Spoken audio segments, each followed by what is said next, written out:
Hey guys, how's it going? Welcome back and welcome to our video on what pellet guns you can leave CO2 gas in all the time.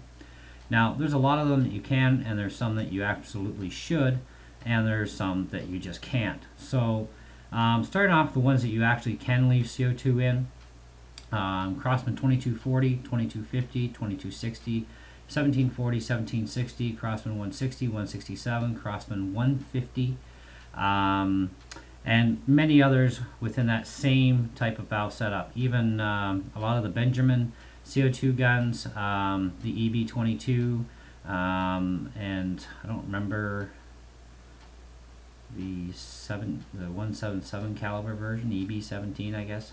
Anyway, these all have valve systems whereby they're not critical as far as CO2 gases go. You can leave the gas in or you can take the gas out. Doesn't really matter. You can leave it in indefinitely. Now, for guns that you should leave gas in, the Crossman 357, as well as the Crossman 1077, and any other air gun that uses a quad seal on either end of a pipe, or even on one end of the pipe where there's a quad seal involved. Now, this quad seal is like a really super tiny O-ring type of jobby. Now, these things also don't get lubricated when they're changed. Whenever you have to change your seals, you don't ever lubricate the quad seals, because if you do, as soon as you hit gas to them, they do pressurize and swell, and if they've got lubrication in there, they can blow right out of the pipes, and I've had that happen before. So this is also a gun whereby if you're repairing it, you definitely don't put any oil in there. You leave those particular seals dry, but the rest of the seals, for sure, your end seal always needs to be lubricated. And the valve, of course, and the valve will get lubricated via the end seal for the excess oil that actually will get shot up through the pipe. Anyway, so this is a gun, as well as a 1077, where you need to leave the gas in. What happens is when you ignite the gas and they swell, well, when you take the gas out, they start to shrink. Now, it takes a little over an hour for these type of seals to re-shrink themselves. You'll also find in a couple of the 357s that they also put in a black O-ring inside the valve, and this also would be one that you can lubricate, which is not a problem when you put it together, but you need to also leave gas on that O-ring at all times, because when they start to swell, they balloon up is what happens, and they can only go so far because they're restricted. But when they go to shrink back down again, they start to lose elasticity after a while, and they'll start to crack, fracture. If they've had no gas in them for a long time, they can actually dry out, because as the gun is fired and cycled, of course, oil gets blown past this seal, and eventually there's very little lubricant there anyway.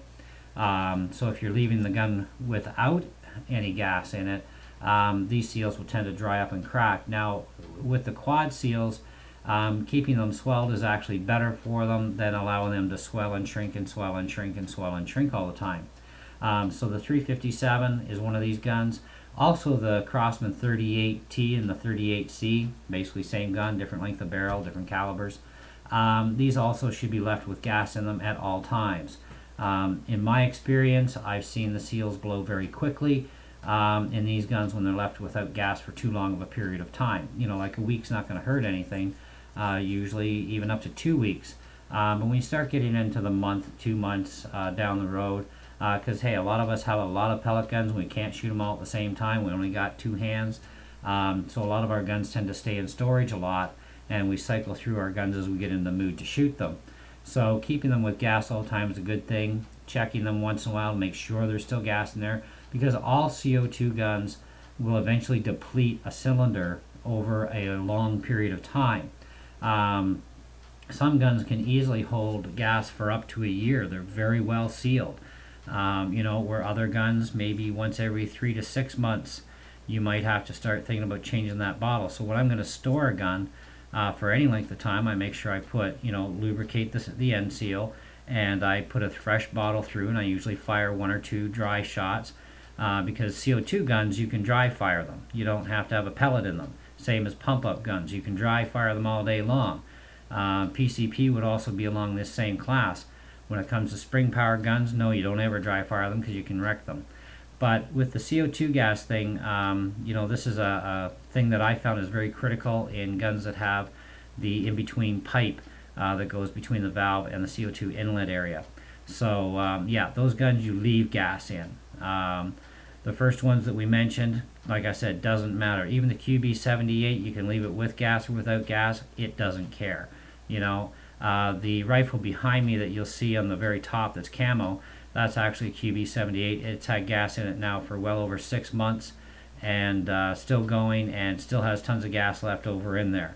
And it's going to stay like that. And then when the summer hits and I go outside and shoot, I'll deplete those cylinders off and then just change them, and then when I'm done shooting, it's going to stay on the wall with the gas that's in there, because that's one gun that uses 2 bottles of gas, so I'm going to have plenty of volume of gas, unless I have to change the bottles before storing it, but I probably would.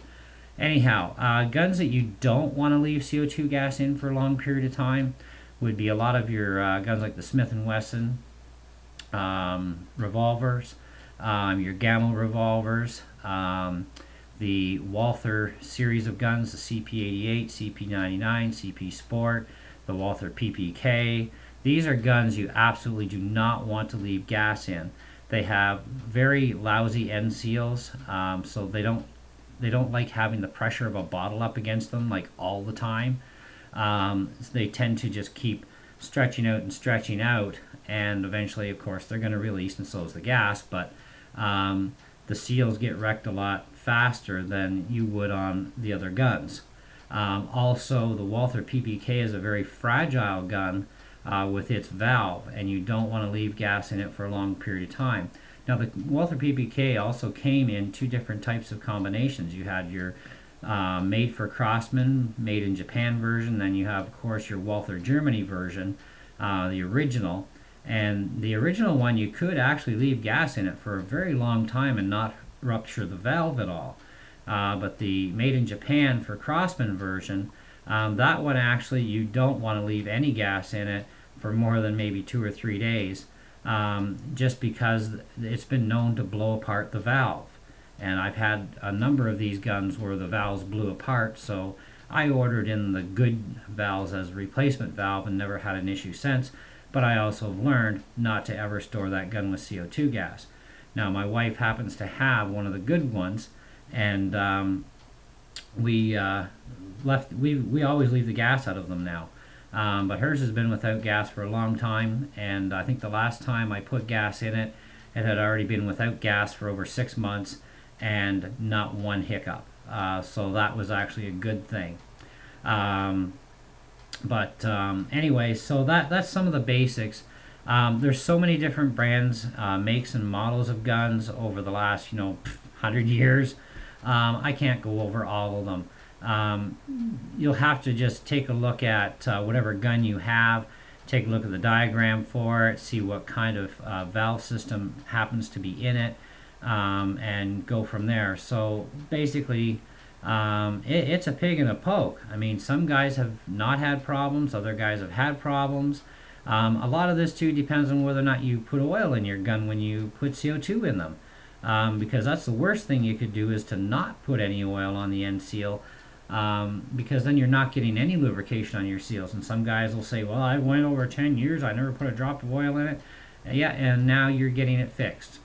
Okay, you could have gone probably another 10 years, had you oiled your gun, and oils are a very important thing on guns too, and this is something that I'll mention in this video, and it'll save me from doing an actual video of it, is gun oils for pellet guns. You should only ever be using Craftsman pellet gun oil or SAE 30 non-detergent based motor oil. These are the only 2 oils that I actually have any kind of trust in. In fact, I trust the motor oil more than I do the Craftsman pellet gun oil, at least in my experience and what I've been testing with. I'm finding that the 30 weight non-detergent, not only do you get a liter for like $3, but it's also going to last you like forever, okay? And oil doesn't go bad. Whereas the Craftsman pellet gun oil can cost you upwards to $5 a tube, depending on where you live. And you don't get very much in that tube. It's not a completely full tube.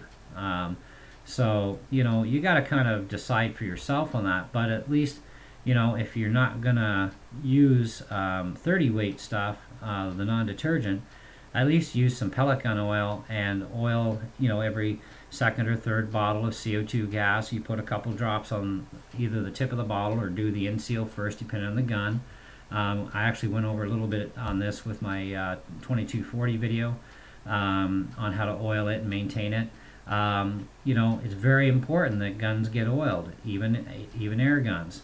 Pump bump guns are no stranger to this, neither are spring rifles. They all have their oils. Now, spring rifles, you should be using silicone chamber lube, not pellet gun oil, and not the 30 weight non-detergent stuff.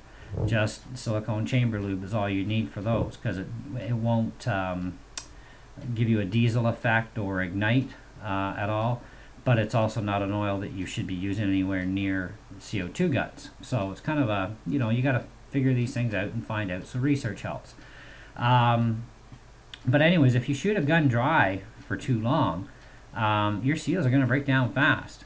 They're going to crack a lot easier, because when the CO2 gas hits, it's very, very cold stuff, and if there's no lubrication in the way, then they won't stay pliable for long, and they're also going to dry out and crack a hell of a lot faster.